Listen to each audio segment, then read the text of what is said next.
Buku ini bakal cocok banget dibaca buat kamu yang berusia 20-an dan terutama yang lagi ngalamin quarter life crisis. Ikutin terus videonya. Hey fellows, welcome back to my YouTube channel. My name is Saya. Di video ini gue mau membahas lebih detail tentang buku ini nih, Am I There Yet, yang ditulis oleh Marie Andrew. Meskipun kemarin sempat gue singgung di video yang rangkuman bacaan selama bulan Oktober gitu. Gue pengen bahas lebih detail karena gue merasa buku ini tuh cocok banget, bermanfaat banget dibaca buat kamu yang masih di usia 20-an yang lagi galau-galaunya menghadapi kehidupan.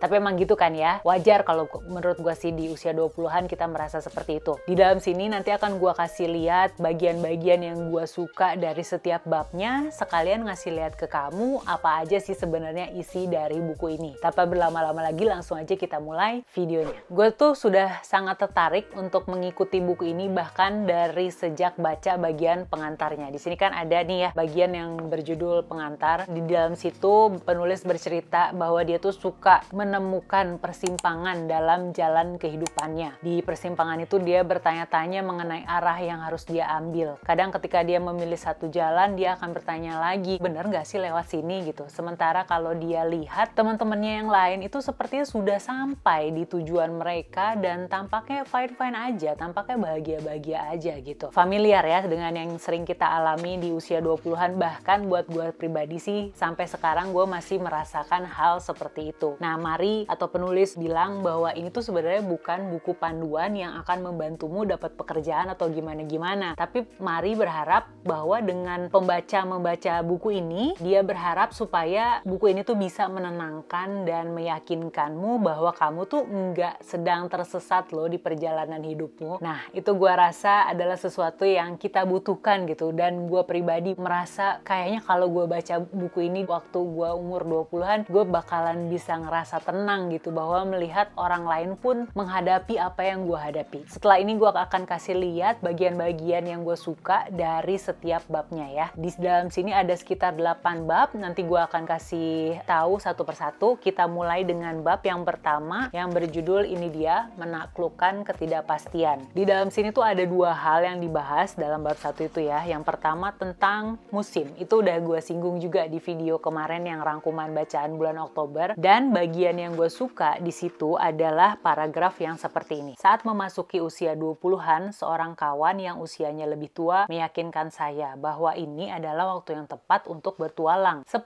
tahun ke depan adalah untuk tumbuh dan mencoba segala hal, menguji batas-batas diri. Kalau kamu tersandung dan jatuh, katanya, itu pertanda bagus. Itu berarti kamu sudah mencoba hal baru dan membuktikan bahwa ternyata itu nggak berhasil. Ya nggak apa-apa, setidaknya kamu tahu. Menenangkan ya. Jadi dulu kan kita sering banget, bener nggak ya gua ngambil jurusan ini, bener nggak ya gua kerja di tempat ini gitu. Tapi ternyata di usia 20 itu memang masa-masanya kita untuk bertualang gitu, untuk mencoba segala hal. Kalau memang ternyata jatuh gitu ya, dalam artian kita gagal, ya nggak apa-apa, seenggaknya udah dicoba. Itu bagian yang gue suka di subbab yang bernama musim atau berjudul musim. Selanjutnya ada subbabnya yang berjudul pilihan, dan bagian yang atau kalimat yang ngena buat gue di subbab pilihan ini adalah hal paling menyebalkan soal menentukan pilihan adalah kamu nggak akan pernah tahu bagaimana rasa atau bentuknya pilihan lain itu. Emang gitu ya. Jadi kayak misalnya kita ngambil jurusan A gitu, terus kita kadang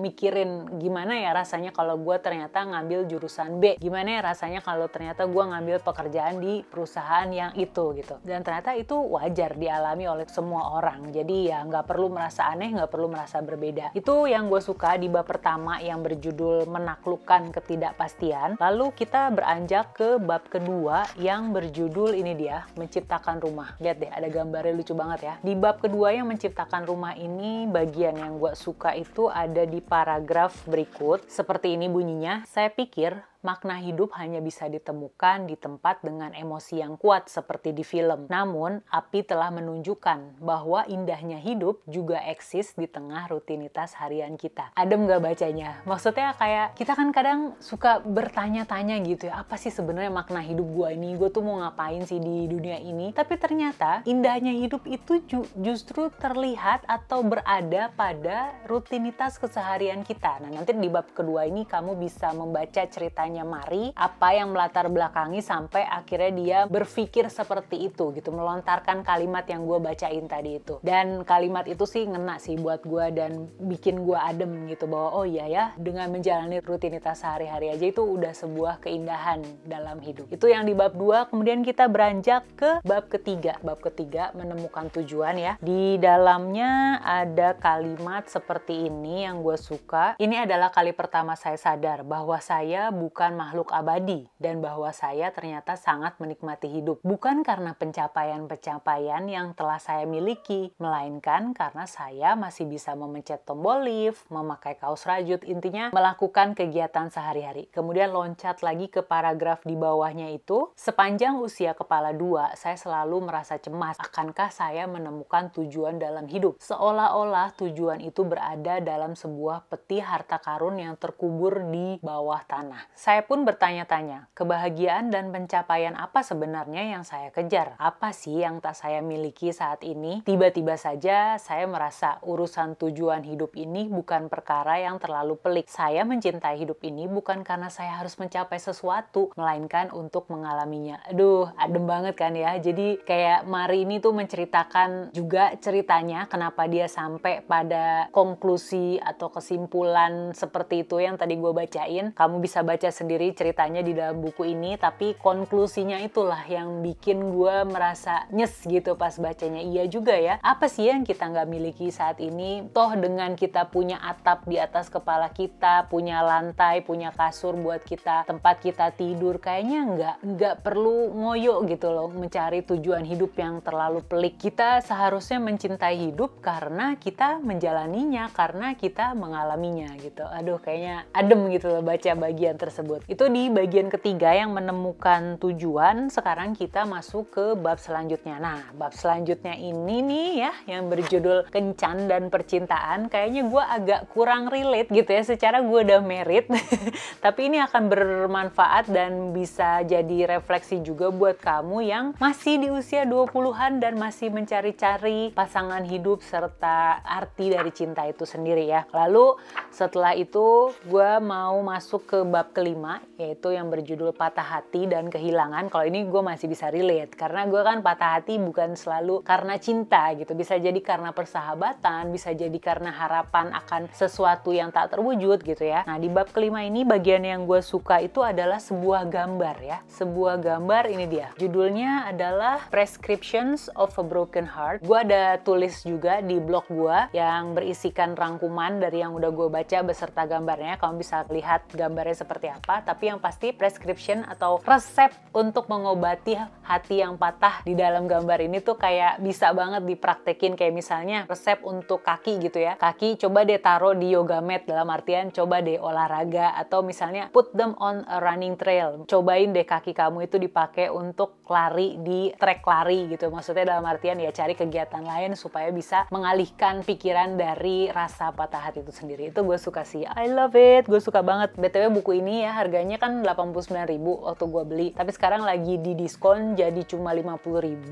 di Shopee-nya Mizan, penerbitnya. Itu gue taruh linknya di deskripsi bawah. Kamu tinggal klik supaya nggak perlu cari-cari lagi ya di Shopee. Kamu tinggal klik terus cus masukin ke keranjang belanja. Nah, sekarang kita masuk ke bab selanjutnya. Judulnya adalah Menghadapi Kekecewaan. Nah, ini bagian yang gue suka itu adalah satu peta. Judulnya Healing. Oke, kalau nggak kelihatan nanti kamu bisa lihat di blog gue. Di dalam sini ada gambar yang mengilustrasikan bagaimana proses healing atau penyembuhan itu sendiri. Jadi penyembuhan terhadap sakit hati yang tadi dibahas di bab sebelumnya gitu ya. Di sini ada gambarnya, it can be easy to stay isolated when you feel like nobody understand you. Jadi kayaknya gampang gitu ya ketika kita patah hati terus kita mengisolasi diri, nggak mau berhubungan dengan siapapun, nggak mau kontak dengan siapapun. Tapi terus di bawahnya ada kalimat lagi, but there are many vessels that can bring you to the world and the world to you. Tapi ada banyak loh kendaraan yang bisa membawa kamu ke dunia dan yang membawa dunia ke diri kamu. Kayak misalnya baca buku, terus juga ngobrol sama orang, terus juga refleksi diri, terus juga menulis, mencurahkan apa yang kita rasakan. Hal-hal kayak gitu yang pas ngeliatnya tuh kayak iya juga ya, oh my god. Tuh gue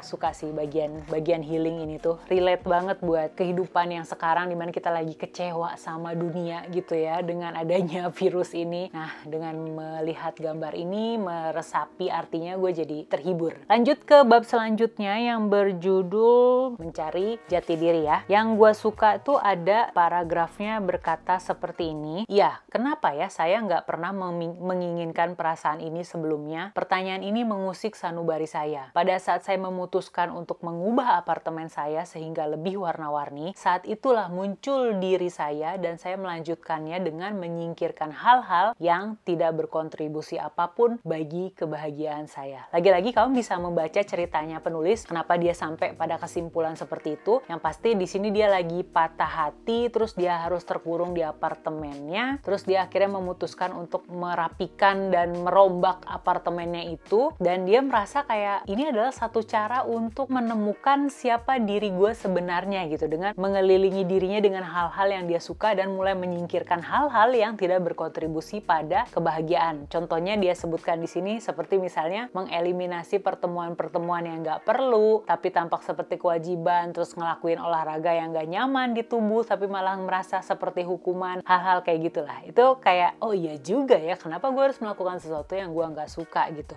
Terus di bab selanjutnya ada kalimatnya, dengan setiap perubahan yang ada saya melangkah setapak demi setapak menuju kebahagiaan. Langkah itu memperkuat otot saya hingga saya punya cukup tenaga untuk mengangkat diri yang terbenam di dalam rawa. Ketika kita mulai move on, mengelilingi diri dengan hal-hal yang kita suka, perlahan-lahan otot kita tuh semakin kuat. Ini otot tanda kutip ya. Otot kita tuh makin kuat sehingga kita bisa mengangkat diri kita dari kubang atau rawa kesedihan itu.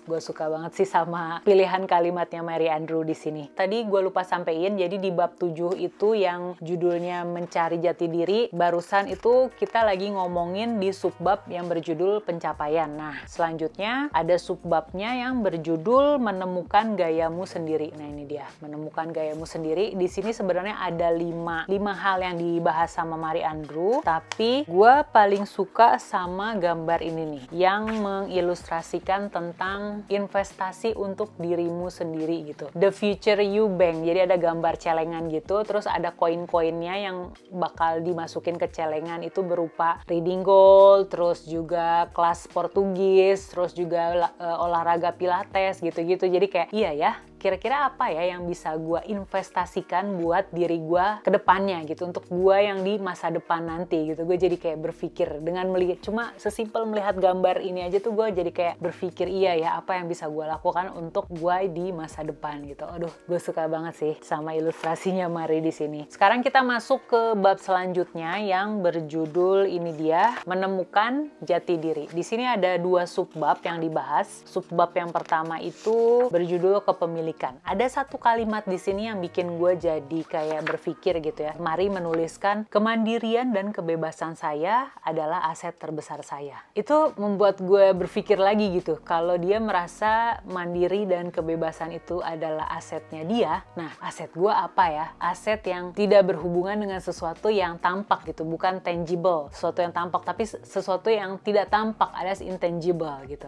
Itu di subbab pertama, hal yang gue suka. Kemudian di subbab yang kedua judulnya ini, Anatomi Orang Dewasa. Di dalam situ ada 5 poin yang dibahas sama Mary Andrew, tapi poin yang paling ngena buat gue ada di yang keempat, berjudul Hadirlah. Nih gue bacain, hadirlah dalam hidupmu dengan sebuah kisah. Hidup sudah mempersiapkan kejutan untukmu, maka jalani dengan kepercayaan diri bahwa akan ada kisah yang tertulis atas namamu. So sweet banget gak sih? Ya pokoknya kalau yang di poin ini tuh intinya kamu hadirlah buat teman-teman kamu, hadirlah buat orang tua kamu, hadirlah buat pekerjaan kamu gitu kan. Karena hidupmu itu sebuah kisah gitu, jadi just be there. Sama satu lagi poin yang gue suka adalah yang berjudul Temukan Hobi untuk Selamanya. Ada kalimatnya gue suka di sini berbunyi, bagian terbaik dari patah hati, penolakan, dan kehilangan adalah dorongan untuk berhenti berharap kamu akan bahagia suatu saat nanti. Alih-alih kamu menciptakan sendiri kebahagiaanmu sekarang juga.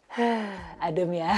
Oh my god, itu gue suka banget sih. Kalau kamu nggak paham, di sini ada narasinya. Lagi-lagi kenapa si Marie Andrew atau penulis mencapai konklusi seperti itu. Kamu harus banget baca sendiri ya. Terus ya di halaman selanjutnya tuh ada gambar ini. Oh my god, ini gue suka banget gambar yang ini. Bunyinya, creativity is like the basil plant in your kitchen window. You pick all the leaves one night for a few tablespoons of pesto and you think that's it, no more. You find the next morning that you have all new leaves even more than before. Yaitu idea. Oh my god, bagus banget. Bikin gue sih jadi merenung gitu loh.